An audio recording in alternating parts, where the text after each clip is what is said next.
इसके पहले concept part आपने अच्छे से कर लिया होगा। इससे ठीक पहले वाले वीडियो में मैंने आपको पॉलिनोमियल्स के इंपॉर्टेंट कंसेप्ट दिए थे और उन कॉन्सेप्ट के ग्राउंड पे, उनके बेसिस पे हम लोग एक्सरसाइजेस बनाएंगे। क्लास 9 आर पॉलिनोमियल एक्सरसाइज 2 है। The first question, which of the following are polynomial. इसमें कुछ क्वेश्चंस दिए हुए हैं और आपने उसे डिसाइड करना है, पहचानना है कि उनमें से कौन सा पॉलिनोमियल है और कौन सा पॉलिनोमियल नहीं है। पॉलिनोमियल्स की पहचान के लिए हमारे पास कुछ सर्टेन कंडीशंस होते हैं। वेरिएबल का पावर वो सबसे इंपॉर्टेंट होता है और वेरिएबल के पावर को नॉन नेगेटिव होना चाहिए, यानी पावर को नेगेटिव नहीं होना चाहिए और उसे इंटीजर होना चाहिए, फ्रैक्शन नहीं होना चाहिए। इंटीजर होने का मतलब है फ्रैक्शन नहीं होना चाहिए। और दूसरा कंडीशन है non negative, that means positive होना चाहिए। First question, x to the power 5 minus 2x cube x plus √3। यहाँ √3 है, √3 का मतलब है पावर 1/2, लेकिन ये कांस्टेंट टर्म है, इसमें कोई भी वेरिएबल नहीं है। तो हमें सिर्फ वेरिएबल को चेक करना है, किसी कांस्टेंट को चेक नहीं करना। यहाँ पे x का पावर, वेरिएबल पे पावर है 5, 3 और 1, कहीं भी नेगेटिव नहीं है और कहीं भी फ्रैक्शन नहीं है। सो इट इज अ पॉलिनोमियल। हमें यह भी बताना है कि इस पॉलिनोमियल की डिग्री क्या है। So degree is 5। क्यों? क्योंकि हाईएस्ट पावर है 5। Second example, y cube plus √3y। यहां देखेंगे y पे कोई रूट नहीं है, दैट मींस y पे पावर कितना है? 1 है। ये √3 क्या है? ये कोफिशिएंट ऑफ y है। तो कोफिशिएंट का पावर कुछ भी रहे, हमें उससे कोई मतलब नहीं है। वो फ्रैक्शन भी होगा तो भी ठीक है, वो इरेशनल नंबर होगा तो भी ठीक है, उस पर पावर चाहे कुछ भी हो, नेगेटिव हो, पॉजिटिव हो, रेशनल हो, इरेशनल हो, कुछ भी हो, हमें कोई फर्क नहीं पड़ता। हमने सिर्फ देखना वेरिएबल को। इसमें वेरिएबल कौन है? y का पावर है 3 और y का पावर है 1। तो इससे ये पॉलिनोमियल है और इसकी डिग्री क्या है? Maximum power 3। t², यहां भी कोफिशिएंट फ्रैक्शन में है, लेकिन ये जो वेरिएबल है इसका पावर 1 है, ये भी एक पॉलिनोमियल होगा और इसकी डिग्री होगी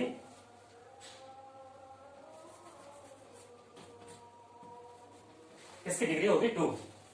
4x to the power 100 minus 1, इसमें दो ही टर्म है और मैक्सिमम डिग्री कितना है? इसका मैक्सिमम पावर कितना है? 100। सो it is a polynomial and degree is 100।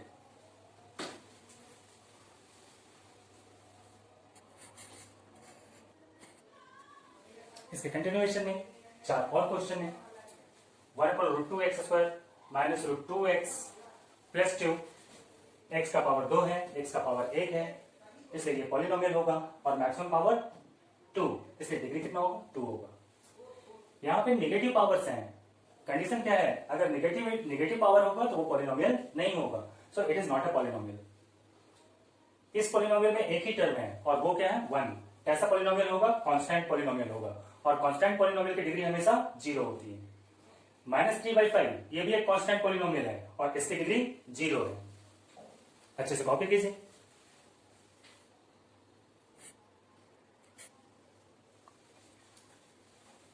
Now the next question is x²/2 minus 2/x²। इसे हम x²/2 को लिख सकते हैं 1/2 into x² माइनस 2/x² को हम लोग लिख सकते हैं -2x to the power -2, क्योंकि नीचे का पावर, अगर नीचे का पावर पॉजिटिव है तो उसे न्यूमरेटर पार्ट में ले जाएंगे, ऊपर ले जाएंगे तो पावर नेगेटिव हो जाएगी। और जैसे ये नेगेटिव पावर हो गया, ये पॉलिनोमियल नहीं है। क्यूब रूट ऑफ 2, यहाँ पे ये जो क्यूब रूट है वो सिर्फ 2 पे है, x² पे नहीं है। तो x का पावर क्या है? पॉजिटिव है और इंटीजर है, इसलिए ये क्या होगा? पॉलिनोमियल होगा और इसकी डिग्री होगी 2। 1/2x², इसे हम लिख सकते हैं 1/2 constant part into x to the power -2, power negative हो गया, not a polynomial. 1/√5 x to the power 1/2। 1/√5 ये कोई प्रॉब्लम नहीं है, लेकिन ये x का पावर 1/2 है। 1/2 क्या होता है? फ्रैक्शन होता है, इंटीजर नहीं है। इंटीजर नहीं है, ये कोई पॉलिनोमियल नहीं हो सकता।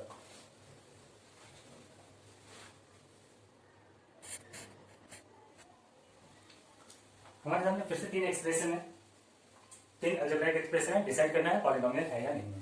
3/5x² minus 7/3x plus 9, power positive है, इंटीजर है, पावर पॉजिटिव है, इंटीजर है, इसलिए ये पॉलिनोमियल होगा और हाईएस्ट पावर 2, इसका डिग्री होगा, डिग्री इक्वल टू 2। यहाँ तो x का पावर 4 ठीक है, यहाँ पे क्या है? x का पावर फ्रैक्शन है, पॉलिनोमियल रिजेक्टेड हो गया, not a polynomial. √x means x to the power 1/2, power fraction हो गया, नॉट अ पॉलिनोमियल। ये छोटे छोटे कॉन्सेप्ट हैं जो कि आपने इस एक्सरसाइज के क्वेश्चन नंबर 1 को बनाते हुए सीखा। इसकी अच्छे से प्रैक्टिस कीजिएगा, आपको हमेशा के लिए याद हो जाएगा। क्वेश्चन नंबर 2 में हमें आइडेंटिफाई करना है कि दिए गए पॉलिनोमियल्स कांस्टेंट पॉलिनोमियल हैं, लीनियर पॉलिनोमियल हैं, क्वाड्रेटिक हैं, बाई क्वाड्रेटिक हैं या क्यूबिक पॉलिनोमियल हैं। इसे डिसाइड हम लोग करते हैं इसके पावर के बेसिस पे। पावर, अगर वेरिएबल पे power maximum power, I mean degree of this polynomial is 1, क्योंकि वेरिएबल पे मैक्सिमम पावर कितना है, 1 है। तो डिग्री 1 वाले को बोलते हैं लीनियर पॉलिनोमियल। सिमिलरली यहाँ पे पावर क्या है, डिग्री क्या है, 1 है, तो 6y लीनियर पॉलिनोमियल है। इसमें एक ही टर्म है लेकिन डिग्री क्या है, 3 है, so cubic polynomial. Degree is 3, cubic polynomial. Degree is 4 degree वाले पॉलिनोमियल को हम लोग कहते हैं biquadratic, so it is biquadratic. Power अगर 2 होगा, डिग्री अगर 2 होगा तो हम लोग उसे क्वाड्रेटिक पॉलिनोमियल कहते हैं। पावर 2 है, क्वाड्रेटिक पॉलिनोमियल। इसमें कोई पावर नहीं है, सिर्फ एक ही टर्म है और वो टर्म क्या है, कांस्टेंट है, नॉन जीरो है, कांस्टेंट पॉलिनोमियल। और इसमें एक ही वेरिएबल है, एक ही टर्म है -p और उसका पावर क्या है, 1 है, तो 1 पावर वाले को लीनियर पॉलिनोमियल कहते हैं।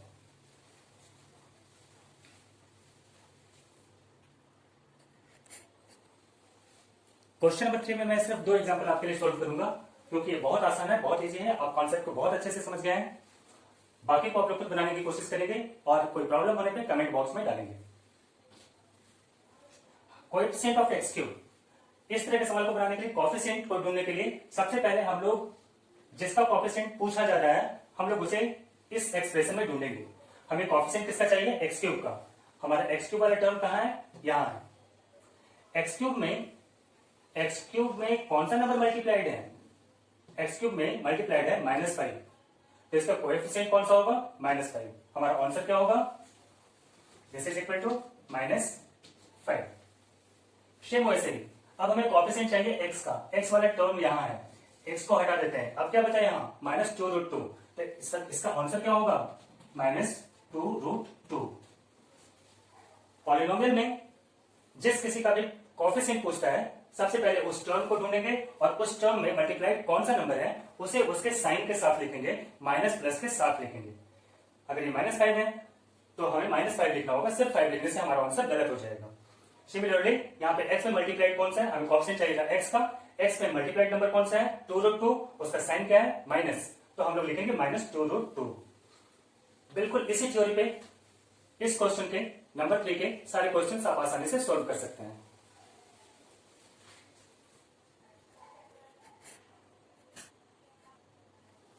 क्वेश्चन नंबर 4 में हमें डिटरमाइन करना है डिग्री। एक एक्सप्रेशन दिया हुआ है, ये थोड़ा कॉम्प्लेक्स है और हमें इसका डिग्री बताना है। इस तरह के एक्सप्रेशन में अगर हम सीधे सीधे इसकी डिग्री, इसकी मैक्सिमम पावर को काउंट करके और अगर बोल दें कि इसकी डिग्री 3 है, गलत हो जाएगा क्योंकि डिनोमिनेटर में 2x भी है। तो इस तरह के एक्सप्रेशन को हमें सबसे पहले सिंप्लीफाई करना पड़ता है। सिंप्लीफाई करने के लिए क्या करेंगे, हम इसे नेक्स्ट टर्म में इस तरह से लिखेंगे। रूल ये होता है, ये इसका एलसीएम है, डिनोमिनेटर पार्ट है, तो हम इसे अलग अलग करके जहां जहां ये सेपरेटेड है वहां से इन्हें अलग कर सकते हैं। हमें कैसे लिखना होगा, 4x/2x minus 5x² 2x plus 6x3/2x। इस तरह से लिखने के बाद हम लोग देखते हैं x कैंसिल, 2 2 जा 4, 2 माइनस 5/2, यहाँ x का पावर 2 है, x का पावर 1 है, एक कैंसिल हो जाएगा, बचेगा x। यहाँ पे x की पावर 3 है, x का पावर 1 है, एक पावर कैंसिल हो जाएगा, हमारे पास बचेगा x², 2 3 जा 6, 3x²। अब हमारे पास एक सिंप्लीफाइड पॉलिनोमियल आया और इसका मैक्सिमम पावर है 2, तो इस एक्सप्रेशन का डिग्री कितना होगा, 2 होगा। कभी भी सीधे सीधे यहां से देख के नहीं बताएंगे, पहले उसे सिंप्लीफाई करेंगे, सॉल्व करेंगे और फिर उसका डिग्री डिसाइड करेंगे।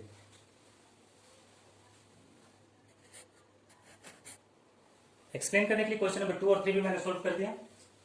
y² ब्रैकेट में दिया हुआ y - y3, इसे सिंप्लीफाई करते हैं, y² multiply two y3, y² को y3 से मल्टीप्लाई करेंगे, पावर ऐड हो जाएगा y5, यहां साइन माइनस था, माइनस हो गया। यहां से अगर कैलकुलेट करते हैं तो ये मैक्सिमम डिग्री, हमें मैक्सिमम पावर क्या नजर आ रहा है, 3। वहां से अगर हम लोग बोल देते डिग्री 3 होगी तो गलत हो जाता, सिंप्लीफाई करने के बाद डिग्री 5 आता है। अब हमारा डिग्री क्या होगा इस पॉलिनोमियल का, 5 होगा। यहाँ 2 टर्म अलजेब्राइक एक्सप्रेशन है, मल्टीप्लाई है, product of 2 term algebraic expression. इसे सोल्व करेंगे अलजेब्राइक मेथड से और कैलकुलेट करने पे हमें मिला 6x4 plus 9x3 minus 4x3 minus 6x²। अब हम लोग इसमें देखते हैं मैक्सिमम पावर क्या है, 4 है, तो डिग्री क्या होगा पॉलिनोमियल का, 4 हो जाएगा। ऐसे ही इस सीरीज में दैट मींस क्वेश्चन नंबर 4 में बाकी और भी कुछ एक्सप्रेशंस हैं, अलजेब्राइक एक्सप्रेशन है, उन्हें पहले सोल्व करेंगे। सोल्व करने के बाद उसके डिग्री डिसाइड करेंगे। सीधे सीधे फर्स्ट लाइन को देख करके उस एक्सप्रेशन को देख के और अंदाजा लगाने की कोशिश नहीं करेंगे। कोई प्रॉब्लम होने पे कमेंट में क्वेश्चन नंबर डालिएगा, मैं आपको सोल्व करके दूंगा। क्वेश्चन नंबर 4 का एक और क्वेश्चन था, क्वेश्चन नंबर 6। ये आपके सामने बोर्ड पे लिखा हुआ है। इस तरह के क्वेश्चन को कैसे सिंप्लीफाई करेंगे ये बताने के लिए मैंने इसको सोल्व कर दिया। x पर पावर -2 को हम लोग लिख सकते हैं 1/x²। फिर 1/x² को मैंने x4 से मल्टीप्लाई किया और 1/x² को हमने x² से मल्टीप्लाई किया। 2 2 जा 4 कैंसिल हो गया, हमारे पास बचा x² एंड x² कैंसिल, यहां बचेगा 1। डिग्री ऑफ पॉलिनोमियल क्या होगा, 2 होगा। क्यों? क्योंकि मैक्सिमम पावर 2 है। इस सीरीज का मैंने पूरा ही क्वेश्चन सोल्व कर दिया। लेकिन आप दोबारा इस वीडियो को देखने के बाद अपने बुक से बिना रुके हुए अपने मेमोरी से अच्छे से बनाने की प्रैक्टिस करेंगे। नहीं समझ में आने पे वीडियो को फिर दोबारा देखेंगे, देख के कुछ उतारेंगे नहीं, कॉपी नहीं करेंगे, चीट नहीं करेंगे, बार बार देखेंगे। और जब ये आपके ब्रेन में बिल्कुल पूरी तरह से इसका कॉन्सेप्ट समझ में आ जाए तब आप एक्सरसाइज बनाने की कोशिश करेंगे और बिल्कुल बिना किसी हेल्प की उसे बनाने की कोशिश करेंगे।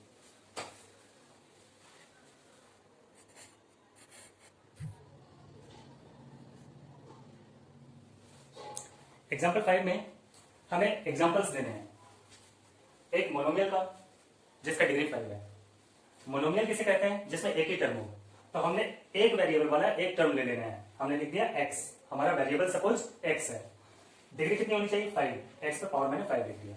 कोई जरूरी नहीं है कि ये x to the power 5 ही हो, y हो सकता है, m हो सकता है, n हो सकता है, p हो सकता है, कुछ भी हो सकता है, बस पावर 5 होना चाहिए। 7x पे पावर 5, 5x पे पावर 5, 11x पे पावर 5, बस पावर 5 होना चाहिए और एक ही टर्म होना चाहिए। बाइनोमियल में 2 टर्म होता है, मैंने 2 टर्म लिया, कुछ भी ले सकते थे। y to the power 8 plus y ले सकते थे, y to the power 8 plus y² ले सकते थे, कुछ भी हो सकता था। डिग्री मैक्सिमम पावर कितना होना चाहिए? 8। हमारा ये कंडीशन क्या बता रहा है? मैक्सिमम नंबर ऑफ टर्म कितने हो सकते हैं? 2। और मैक्सिमम पावर कितना हो सकता है? 8। बाकी हम लोग कुछ भी लिख सकते हैं। ट्राइनोमियल में 3 टर्म होते हैं, हमने 3 टर्म डिसाइड किया, कुछ भी ले सकते हैं। और मैक्सिमम पावर कितना है? 4 है। 4 से ज्यादा पावर कहीं नहीं होना चाहिए। मोनोमियल एक ही टर्म और डिग्री कितना है? 0 है। ऐसा कब हो सकता है? अगर कांस्टेंट पॉलिनोमियल है। कांस्टेंट पॉलिनोमियल में क्या होता है? एक ही टर्म होता है और उस एक टर्म 0 नहीं होना चाहिए। तो हम लोग देख रहे हैं 8/5, इसका वैल्यू 0 नहीं है और इसकी डिग्री 0 है और इसमें एक ही टर्म है, इसलिए ये मोनोमियल है। तो हम लोग मोनोमियल के लिए सिंगल टर्म लेंगे, डिग्री के लिए जो मैक्स उसमें से एक टर्म, किसी भी एक टर्म का पावर जितना डिग्री डिमांड किया जा रहा है उतना कर देना है और बाकी सबके पावर उससे छोटे होंगे। मैक्सिमम पावर उतना ही होना चाहिए जितना कि क्वेश्चन में दिया हुआ है।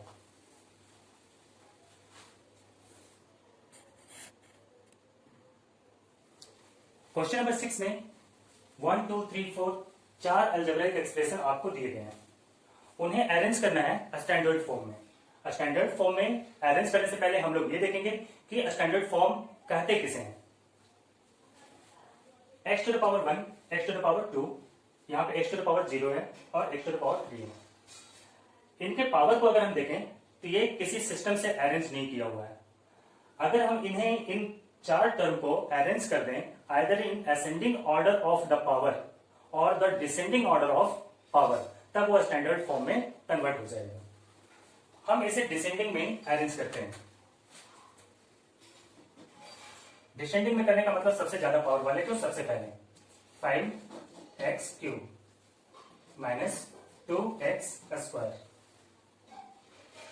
Plus x plus 8। पावर को हमने डिसेंडिंग ऑर्डर में अरेंज कर दिया। पावर 3, पावर 2, पावर 1 और यहां कुछ नहीं है तो पावर 0। अगर हम असेंडिंग या डिसेंडिंग ऑर्डर ऑफ पावर्स में किसी पॉलिनोमियल को अरेंज कर देते हैं तो वो उसका स्टैंडर्ड